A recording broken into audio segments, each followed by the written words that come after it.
7 Plus, I'm Jason Grenauer. We want to once again get you up to speed on our top story this afternoon. The unredacted and amended autopsy report of Elijah McClain has now been released, listing a new cause of death. And so, because this case has been going on now for more than 2 years, our Denver7.com digital team has put together a timeline of the Elijah McClain case. It starts here on 2019. The original incident happens that ultimately leads to Elijah McClain's death.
Yeah. Okay. So that's what happened, you guys. I was running my mouth and I was on mute the whole time. So going back, we are going to be discussing this case with this former cop who had pled guilty to in connection with the Tyrese Nichols case. So I'm going to start that article again from the top because I was on mute, you guys, and I do apologize for that.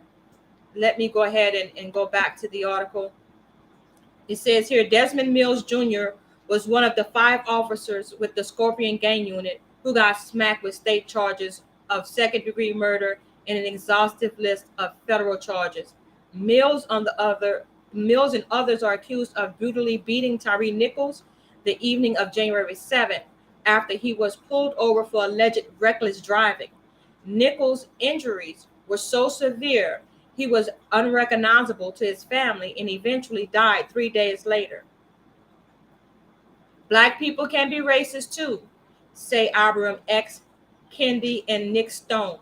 Black people can be racist too, says authors Abram X and Kendi and Nick Stone. The famous 5 cops who beat Tyree Nichols are in even more trouble. DOJ is investigating the police department that killed Tyree Nichols.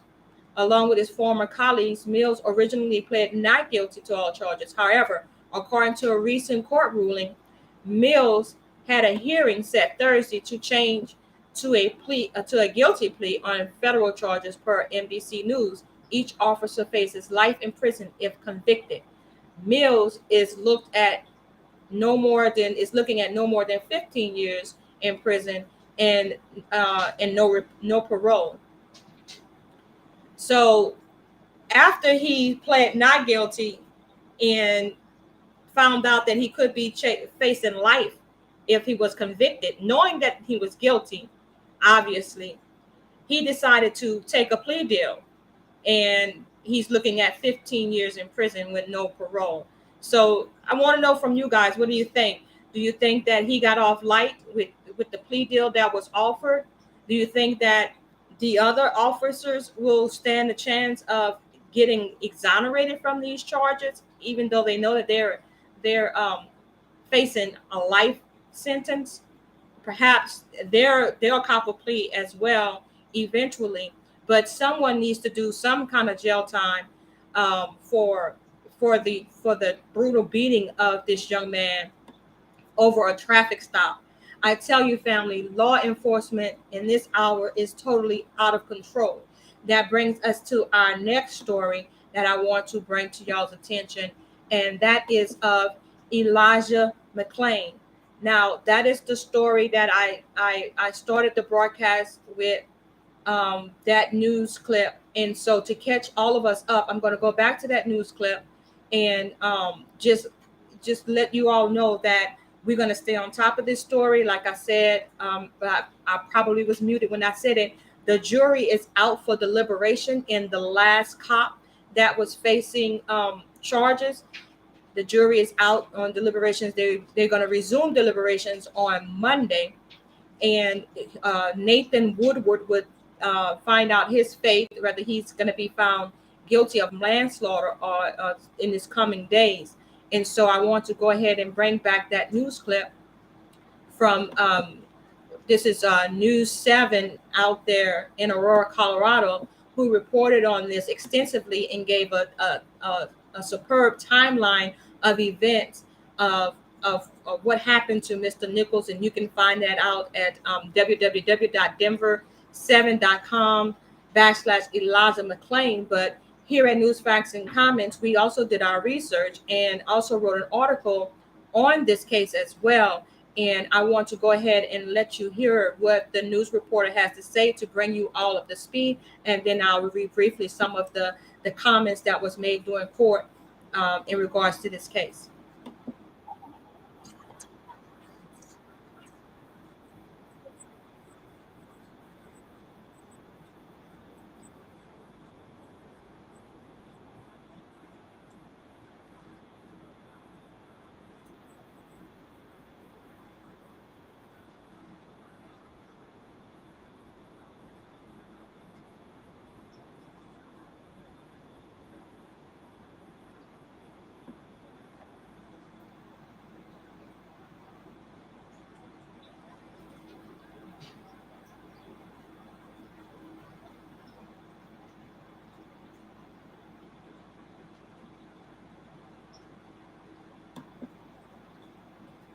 Not quite sure why that stopped.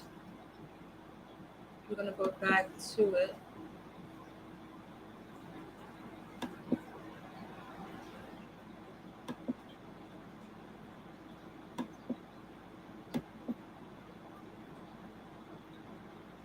Technology. Bear with me, friends, as I try to get that article back up. Seems like that page just shut completely down. So I'll just go ahead and move on to the news article.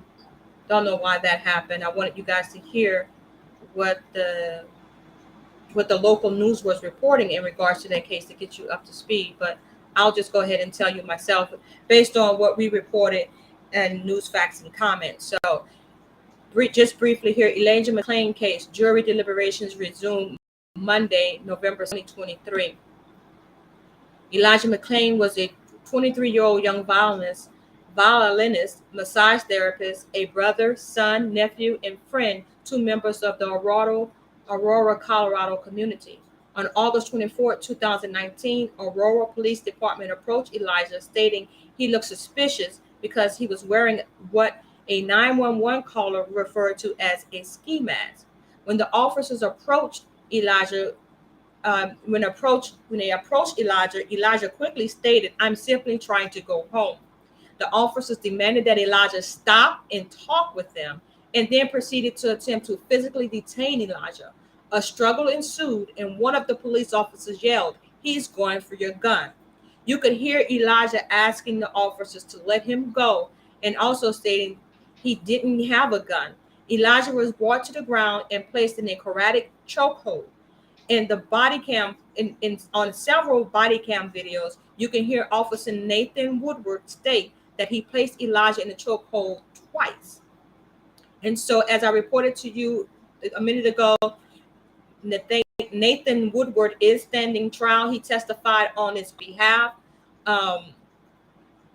Elijah was declared brain dead days later and died on August 30th. A pathologist found he was given a high dose of ketamine, a higher dose of ketamine, higher than recommended for somebody his size, and as a result, he overdosed. The city of Aurora settled a lawsuit with the McClain's family in November 2021 for $15 million. So there was Peter Chukunik and Jeremy Cooper of the Aurora Fire Rescue paramedics. They were the ones that administered the ketamine, and their trial begins on November 17th and 27th, respectively, for charges of reckless manslaughter, criminal neglect, criminal negligence, and that's criminal negligent homicide and assault plus sentence enhancers. The paramedics are accused of injecting a significant amount of ketamine into McClain, causing him to overdose. So after Mr. Woodward placed Nathan in a chokehold, they had him down on the ground for several minutes. He started throwing up. I don't want to play the video because it's really graphic, but he started throwing up, and he mentioned to them that he could not breathe. And he was very sweaty and clammy. I could see that from the body cam video. And yes, Mr. Woodward did say that he put him in a karate chokehold twice because in the words of the police officers, they said that he had this astronomical strength, that he was so strong that he was able to do a setup with 3 of the police officers on his back. I also heard one of the officers that came upon the scene state that asked Elijah while he was lying down on the ground throwing up. He asked him, "What drugs are you on?" He didn't ask him if you taken any drugs. He just assumed, because he had so much strength and he was stronger than the officers had a hard time taking him down.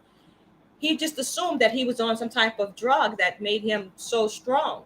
And from that behavior, that behavior prompted them to call paramedics. And for some reason now in our law enforcement, they believe that if you're resisting arrest and they can't get control of you, that it is okay to call in paramedics to administer ketamine. So some may ask, what is ketamine, right? So I pulled up this article, and here it says, let me share my tab so we can read this together. Ketamine's legal status, everything you need to know. So it says here, is ketamine legal? Is a common and legitimate question from those looking to explore psychedelic medicine for therapeutic treatment of their depression and anxiety. Ketamine is legal for use by registered practitioners and historically has a high safety profile in surgical and therapeutic use since its synthesis in the 1960s. Its scope of treatment and potential use cases continues to grow and develop as ketamine is studied further. So is it legal? Yes, ketamine is legal for medical use in the United States and select countries across the world. The use of ketamine is regulated, meaning it can only be administered or prescribed by licensed clinicians and the authority and expertise to support its effective use.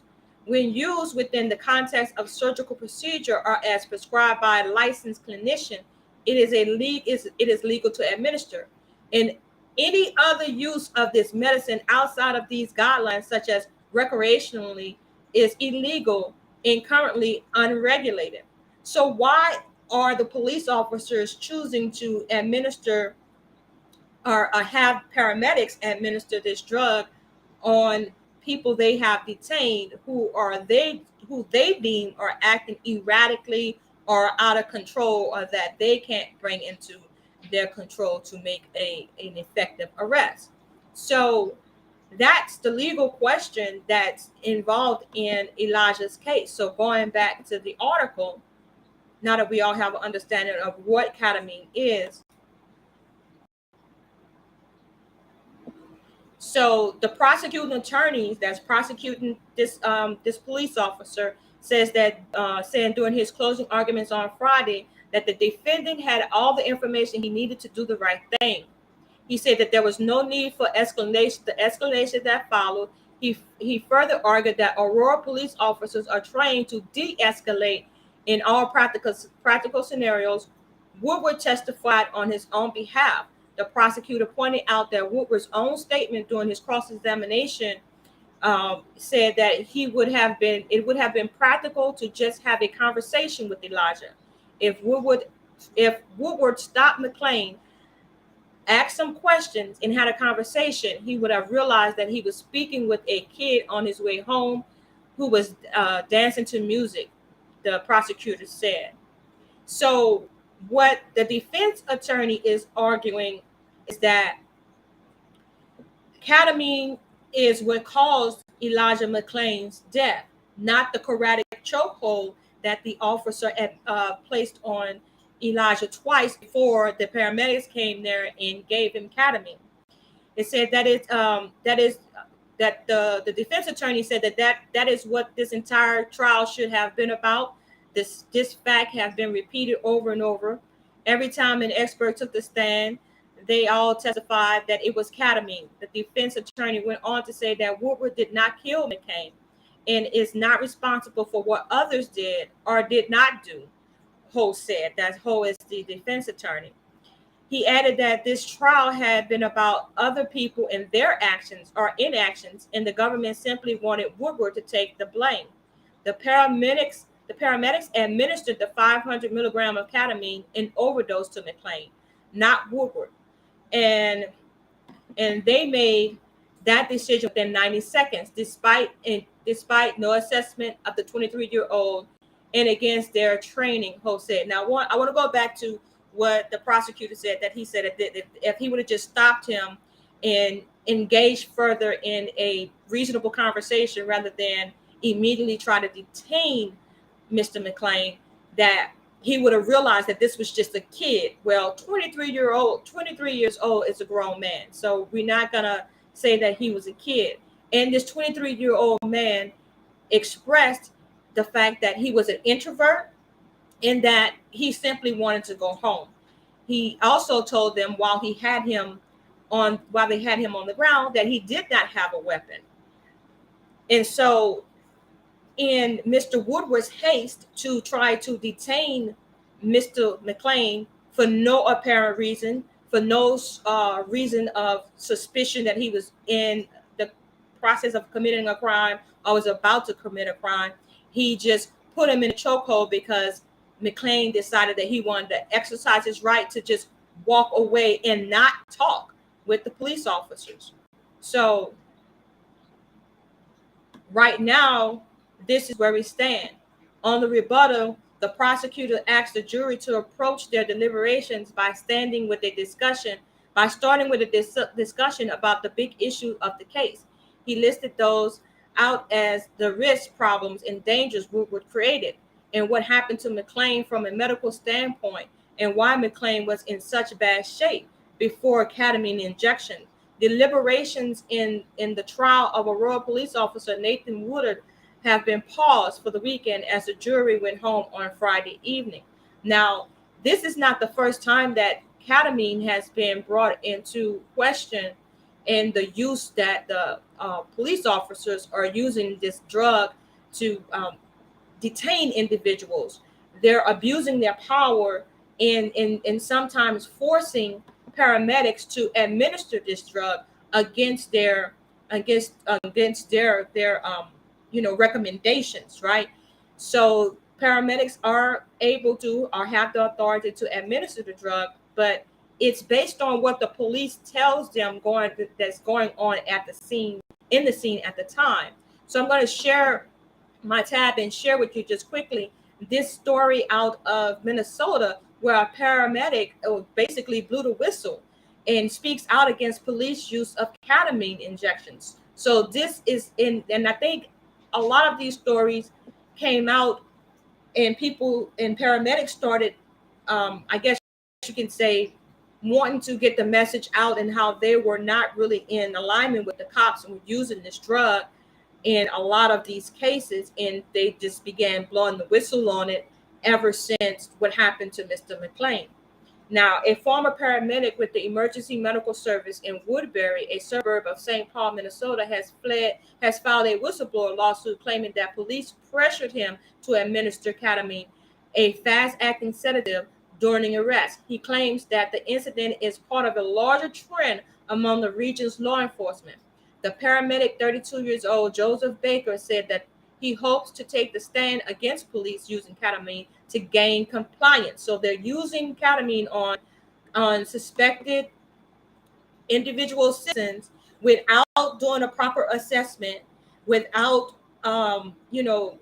informing the paramedics of the suspects or the citizens' state of mind or physical being at the time prior to calling the paramedics in. Now, I do think that this paramedic, Mr. Joseph Baker, needs to be given his kudos because he could have kept quiet, but this story needs to be brought to the attention of the masses. Even though this case was done in 2022, I could not find any law that states that it has totally been disbanded and the police are no longer able to use it. So I'm just saying to you, my friends, be careful out here when we're engaging in with law enforcement. Try at all times not to be placed in a position where you're going to be confrontational with them, and because they have these ways of subduing you, and this ketamine drug that they're using has caused several deaths, not just in connection with the death of Mr. McClain, but several other individuals that were administered this drug eventually suffered cardiac arrest and died. So that's a heartbreaking story. I even though his family, the McClain, was paid $15 million for the death of their son in a wrongful death civil suit, that cannot bring this young man back. And this police officer, Mr. Nathan Woodward, wants to say that he had no involvement in the death, and they want to put it all on the paramedics. But I think that perhaps if Mr. McClain was not in a state of distress from the two cardiac chokeholds that was placed on him by Mr. Woodward, he might have been able to, fight back the effects of this ketamine drug. They had him in handcuffs. They had him down on the ground. At least three police officers was holding him down when they administered the ketamine. So I'm like saying to myself, why is that necessary if he's already in handcuffs? I just think that was excessive use of force. I think that they violated his civil rights by approaching him and not allowing him to just walk away from the conversation. You have a right to remain silent if you're not in the commission of crime. You have a right to remain silent if you are in the commission of a crime. But in this case, this gentleman, Mr. McClain, was innocent and was just minding his own business, trying to go home, listening to his radio. And because they received a call from another citizen saying that he was acting erratic and looked suspicious because he had on a ski mask, well, that's what the police officers went on, and that was the reason why they stopped Mr. McClain, and because they were so adamant of wanting Mr. McClain to speak with them. He's now dead. So I want everyone to know that engagement with the police officers could become deadly.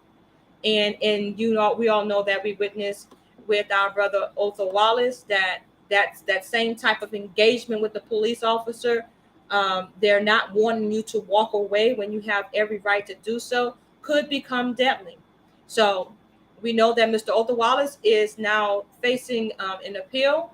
He's appealing his 30-year sentence on manslaughter. So if you all want to go to otho.org and make a donation, we would greatly appreciate it. Now on to our next story.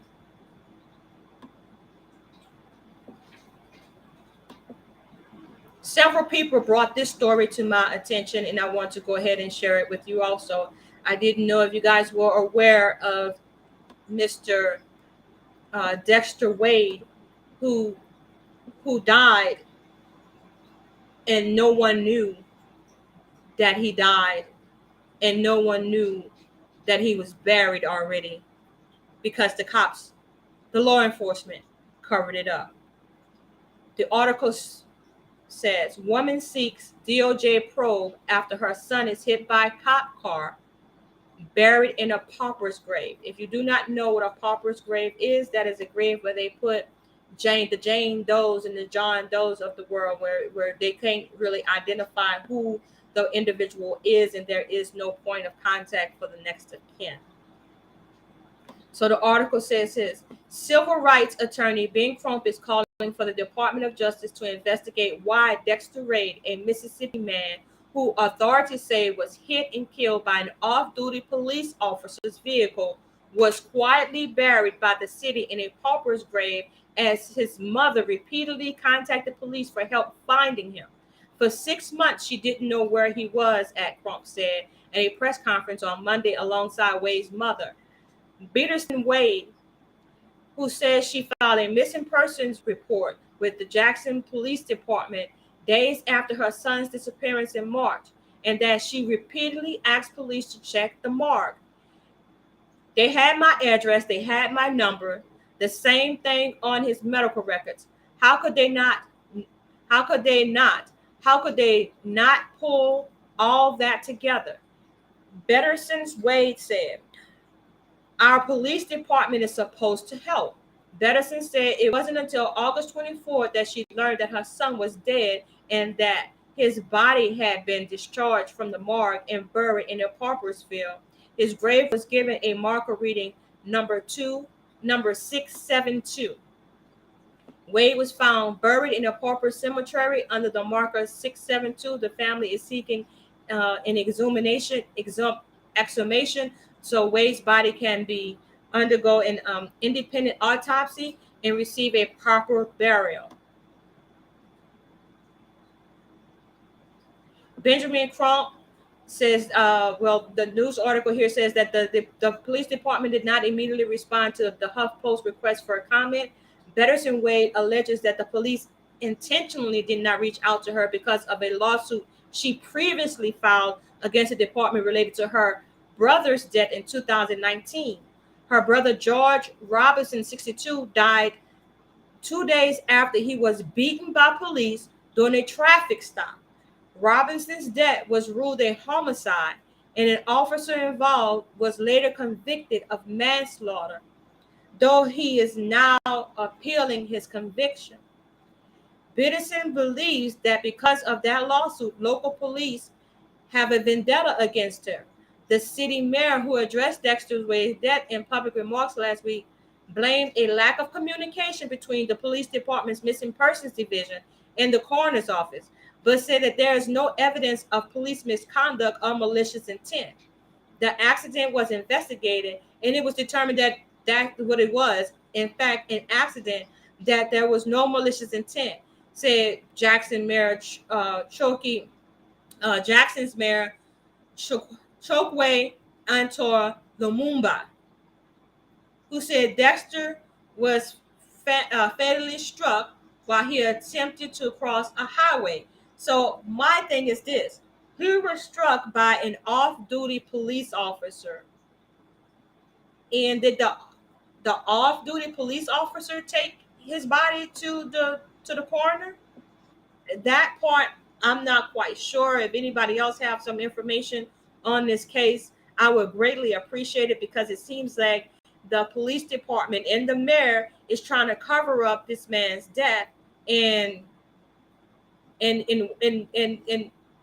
no one is going to have charges pressed on them. No one is going to face repercussions or any type of, I guess you could say, any type of reprimand for one not I guess failing to admit a report saying that someone was hurt, someone was hit by an off-duty police car, someone, I mean, just where are the reports regarding this? That's the whole thing. And I'm sure Mr. Crump is going to get down to the bottom of it.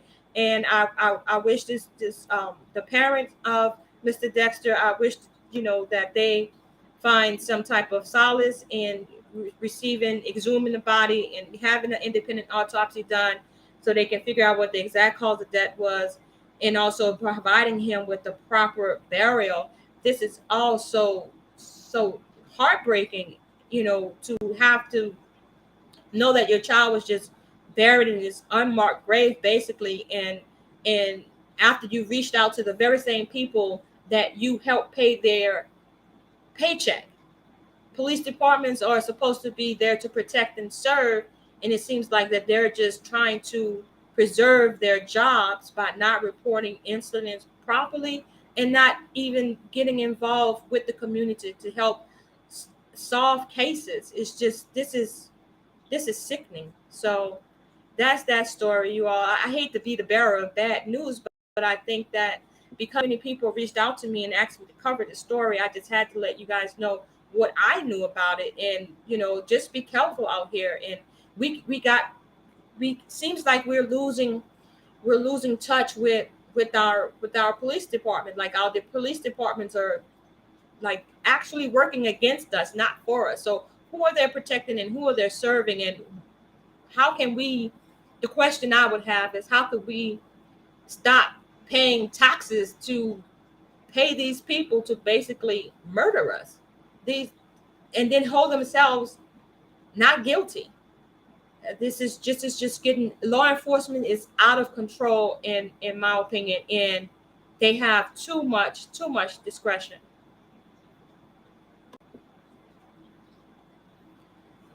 Oh, so I don't even know if I want to do this next story, but I'm going to go ahead and do the next story. This is a story that was also shared with me, and individuals want answers. And so here's the latest in the case involving Lakeon Woods. It says here that Justice Department Lakeon Woods arrest review done. No prosecutable violation of rights. So this is the story of the young man who was riding the car as a passenger. He jumped out of the car. The police chased him down and beat him to death. And this is what he looked like when they booked him into custody. And the Department of Justice has just said that nothing to see here. This is what happens when you run away from cops. That they were justified with beating this young man as if he was in a 12-round heavyweight fight. I've seen boxers come out of a 12-round match and look better than this young man. This young man is currently still in jail, facing a slew of charges in connection with that arrest. The U.S. Department of Justice has stopped reviewing the viral recorded arrest of Lakeon Woods, whose injuries after running from a police traffic stop sparked demonstrations by police reform advocates. Based on the known information, the incident does not give rise to a prosecutable violation of the federal civil rights laws. James Feltis Jr., chief of the criminal section of Justice Civil Rights Division, concluded Friday in a letter to Sheriff T.K. Waters. As a result, we are closing our review of this matter. The department told Wood's attorney last month that the agency was monitoring the case and would welcome any information people offered about police conduct when Woods was arrested September 29th on charges including drug trafficking. Woods was hospitalized with injuries that included swollen contusions to his face after a sheriff's office gang unit carried out a traffic stop on a South Side street, and he ran from the stopped truck. He was tasered as he ran and fell face first on the pavement, then struggled as police tried to place both his hands in cuffs behind his back. Police at the truck recovered a gun on another person, but not on Woods, as well as stores of several types of drugs that lawyers of Woods say he was unaware of, being simply a passenger. A bystander's recording of Woods looked dazed and injured was seized on by the critics of the sheriff's office, but Waters said he thought officers acted properly and that the video that went viral had been altered.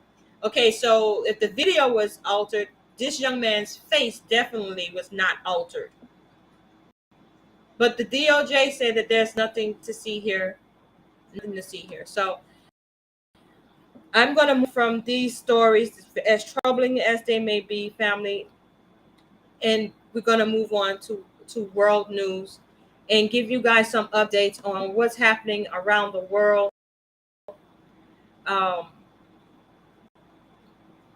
I think that it's important for us to understand that we're living in the day and age where it's just us, right? And as much as we would want our government to step in and be there for us when we most need it, right now they have other things on their mind. They have bigger fish to fry.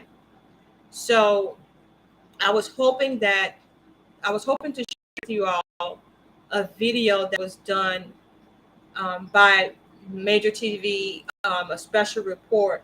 So I think what I'll do is I'll go ahead and pull that special report up and then, let you all hear a little bit about it, and then we'll discuss it with Major if he happens to come in the studio tonight.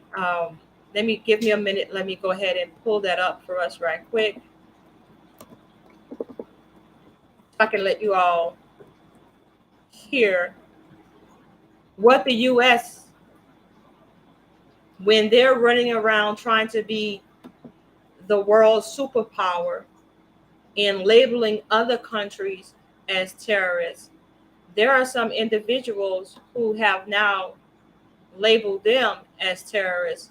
And these individuals that saying it, they don't necessarily look like us. So I'm going to go ahead and share my tab.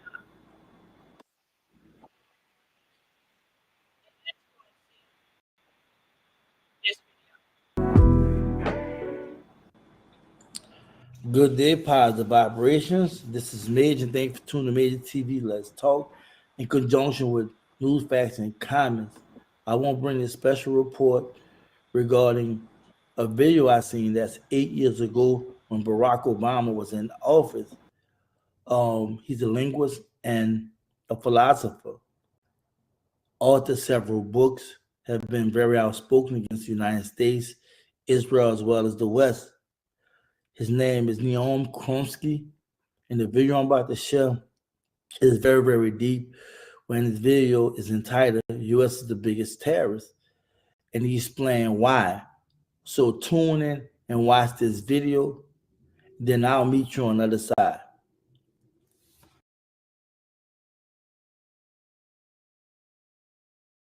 Place. But if we take a big picture view, do you feel optimistic or pessimistic about the general state of play? Well, in the global scene, we are racing towards a precipice, which we're determined to fall over, which will sharply reduce the prospects for decent survival. What precipice is that? Well, there's actually two. One is environmental catastrophe, which is imminent, and we don't have a lot of time to deal with it, and we're going the wrong way. The other has been around for 70 years, the threat of nuclear war, which is in fact increasing. And if you look at the record, it's a miracle that we've survived. Well, let's look at the environmental issues. We've asked our social media audience to send us in questions, and we've had hordes of questions. And we received this question from Enea Agoli, who asks, when you look at the issue of the environment, and if you take a look at it from a philosopher's lens, what do you think about climate change? The human species has been around for maybe 100,000 years, and it is now facing a unique moment in its history. The species is now in a position where it will decide very soon, next few generations, whether the experiment in so-called intelligent life will proceed, or are we determined to destroy it? I mean, scientists overwhelmingly recognize that most of the fossil fuels have to be left in the ground if our grandchildren are going to have decent prospects. But the institutional structures of our society are pressuring to try to extract every drop. The effects, the human consequences of the predicted effects of climate change in the not very distant future are catastrophic, and we are racing towards that precipice. In terms of nuclear war, we see the prospect of this Iran deal.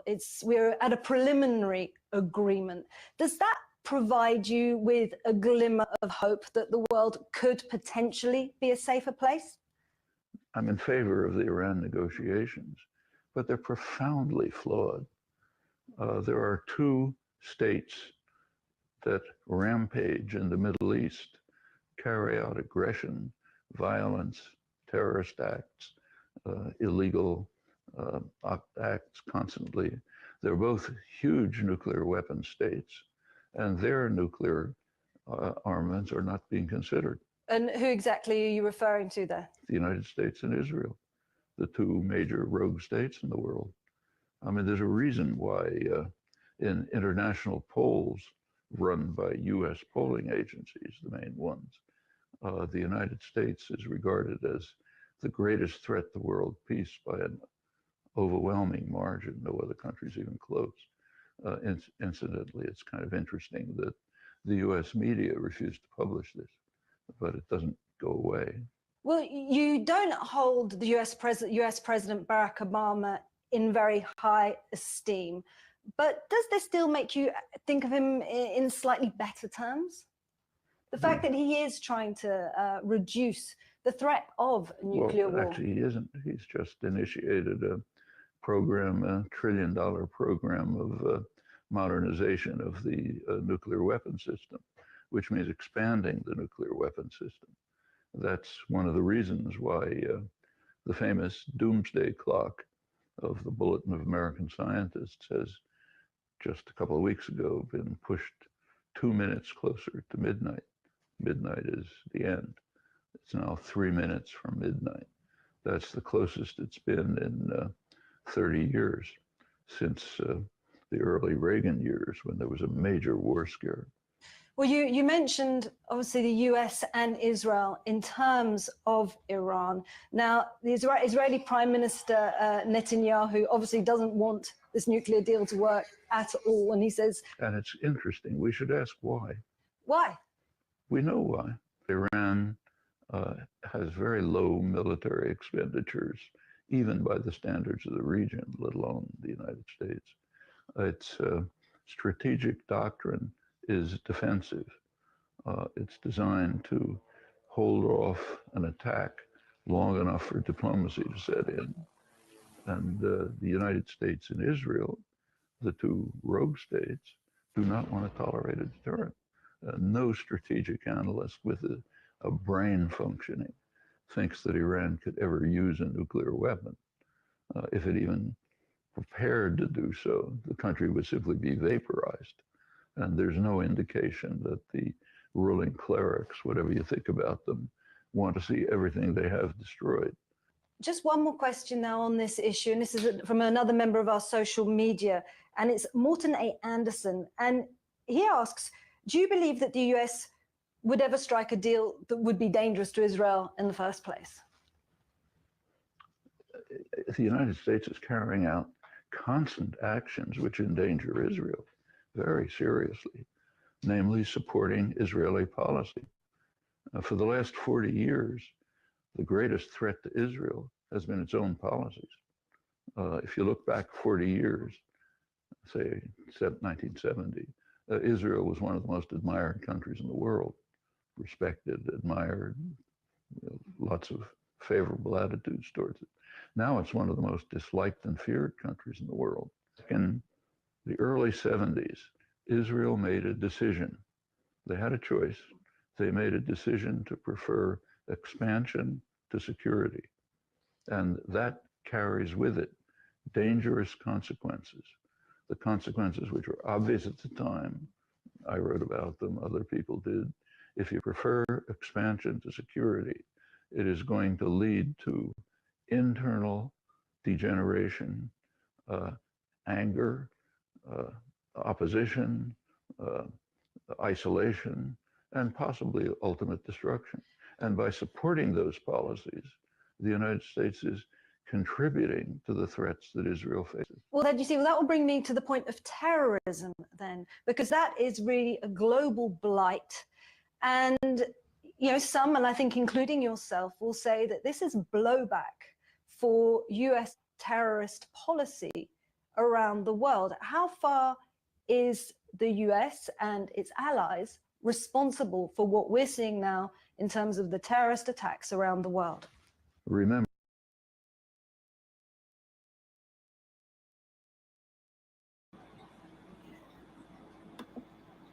So there you have it, ladies and gentlemen. That's what that gentleman had to say in regards to the United States and its relationship with Israel. We've heard the terms nuclear weapons used. We heard the terms of allies used. So I want to bring in Major TV so that he can give his take on it and let us know why this is so important that we pay attention to stories such as these. Hey, Shalom. positive vibration. Shalom, positive vibration. Good day to everybody.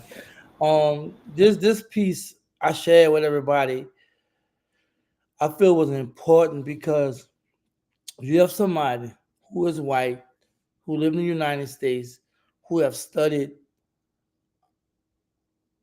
everything about United States, Europe, Israel, and several other countries and whatnot. And we know there's been a big deal about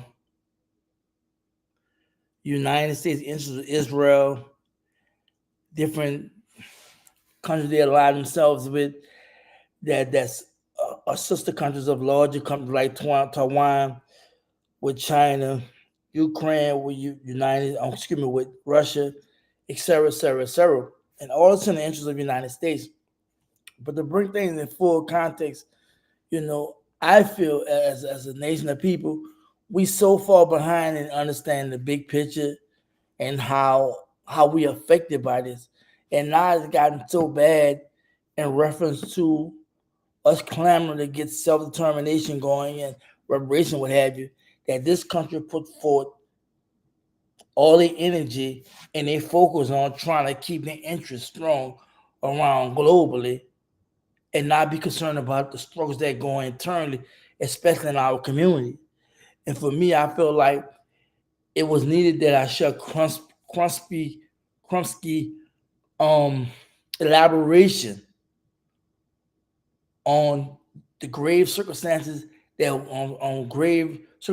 we in reference to it being a World War III catastrophe, in reference to United States, Israel, Europe versus Russia, China, Iran, et cetera, et cetera, et cetera. That's all it takes. One person to press a button, start a nuclear war.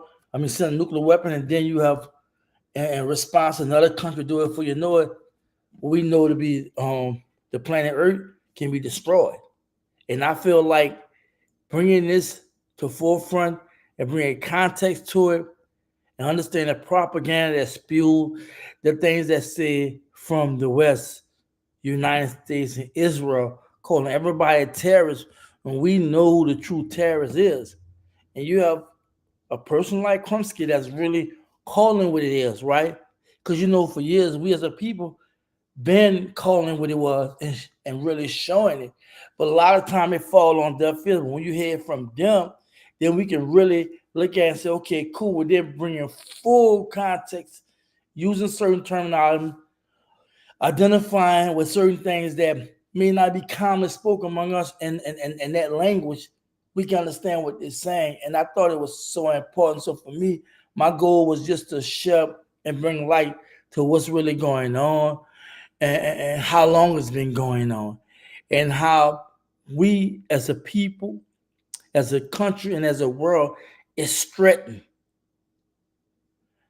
And I mean from dealing with fossils being taken from the ground, natural stuff that should work in a certain order is being destroyed by man, along with the fact of creating division and confusion among countries, right? Bombing innocent people and what have you. And then when they respond, right, because they want a certain people or a person that they'll bomb a large amount of people, like we just seen Israel been doing, United States too. And when these people respond, now they are terrorists, right? And then the media take it and just run with it. And for you know, you have everybody saying, oh, we've been attacked by terrorists, but we don't want to talk about how we bomb someone else and they're responding to us. And I'm glad now this conversation left from a national conversation to international conversation where people calling the U.S. out, calling Israel out, calling West out and countries that refuse to stand up to the United States and tell them that they're wrong. But what I see is a straight nightmare for us as a people, as a country and the world, and trying to also articulate our political, social, economical rights as well as global rights is extremely hard in this time, whereas any minute, you know what I'm saying, it can really go down. And right now, it's not just gonna be about just that, it's gonna be about survival. So I'm gonna yield just saying that's the reason why I brought this video up and the reason I spoke about Krumsky, because I feel like he have a long history of talking about stuff like this. I don't hear our community talking about it, whatever. So the things we want, we might don't never see it, because if there's a world war or nuclear war, we won't even live to see it or talk about it. Wow, that is deep. And so while we're over here in our own little world, concerned about reparations and concerned about baby daddies and whatnot, you know, they're working towards plans that could just totally eliminate mankind as we know it. They're planning their safe bunkers. I'm sure that probably Mr. Squamsky has talked about that, how they have their safe bunkers. I noticed that that he did mention at one point that I believe that was him that said that that while no, that this probably was another video where well, Netanyahu wants to say that we're going after the terrorists, we're going after Hamas. Meanwhile, they have the young people there in Israel, the Israelis signed up for the IDF, that's their military faction. But his son is over here in Miami sunning it up with no worries. So I think That that was the video I dropped earlier by the ex-CIA officer. Right. So these individuals know that, you know, the plans that they're laying out for the poor and for the unsuspected, for the oppressed, they're making plans for us. At the same time, I think it's going to come to a head once they realize that the plans that they're making for us and our demise is going to flip on their heads, and they're actually in trouble. I believe that this country, as one that stood up for democracy around the world for so long, is all imploding on them right now, because people are standing up and saying, hey, We want to be able to self-determine how we're going to govern our countries without the interference from the West, including the United States. So, Major, I thank you for that excellent reporting. Is there something else you wanted to add? Yeah, I want to expound. You mentioned something about the earlier, I guess reporting what I shared. I just want to say this briefly. We have to understand the mentality of white men and how they think they're so superior. So we know about the suicide rate. We know about the pressure they have on them as a people. And we know about the madness in their head, right? And that's what we're dealing. We're dealing with madness. We're dealing with straight madness. They're not looking at from a humanity standpoint, what have you. They're looking at dominate and control. And if they have to self-destruct, they will self-destruct. And that's what makes it so serious and deep. And as a people, we have to understand that. So we out here demand this and demand that. And we ain't willing to die. We ain't willing to make the necessary sacrifice. We ain't really unite. Because even when we do that, we're gonna tear it apart whenever we do it anyway. So they're gonna be very, very weakened. So it's gonna be, in my opinion, probably a self-destructive move on them. And that's all I want to say. I'm gonna digress saying that. But thank you for having me on. I appreciate it. You're doing a great job and keep doing what you do. Thank you for your special reporting, and we'll see you next week with another special report. Thanks, Major. Salute. So there you have it, ladies and gentlemen, and we're coming upon the end of the hour, and I don't want to keep you long because I did want you guys to know that we have 2 other channels that are actually live right now, and that's probably discussing some things that you probably want to pay attention to that's affecting the Black community. The first one is with A to Z, and I'm gonna go ahead and share my screen again. They started a new podcast called For the Culture, right? And you'll see some people that you know there, A to Z, along with Afro Elite, and I can't remember the other guys. Oh, Black Alpha 16. So they're over there now, chopped up, and I don't want to keep you guys from seeing that and hearing what they have to say on some issues, as well as in 1 minute, there's another powerful podcast that's going to take place with the new Black Panther Party on the Truth to Power Ballroom Station. The declared chairman of the new Black Panther Party, Mr. Babu, he's going to be moderating this stream, and so I don't want to hold you all up from getting your seats in either one of those chats. We have to support each other's platforms in any way that we can. And so I wanted to bring you those news stories. You can find more news stories that affect us in our community here at our website, newsfactsnc.net. Please join us back again on next Sunday as we cover more news stories that affect us, anywhere from national news to politics to world news. And I do give opinions. Sports news, by the way, Colorado lost in that part. Just had to throw that in there. We cover entertainment news. Jay-Z is now trying to deny his child. He's refusing to take a DNA test, so you can check out that story here on the channel as well, on the website as well. And so, like I said, family, for all of your news to stay up to date with, please visit newsfactsnc.net to learn more of all those stories that we discussed today.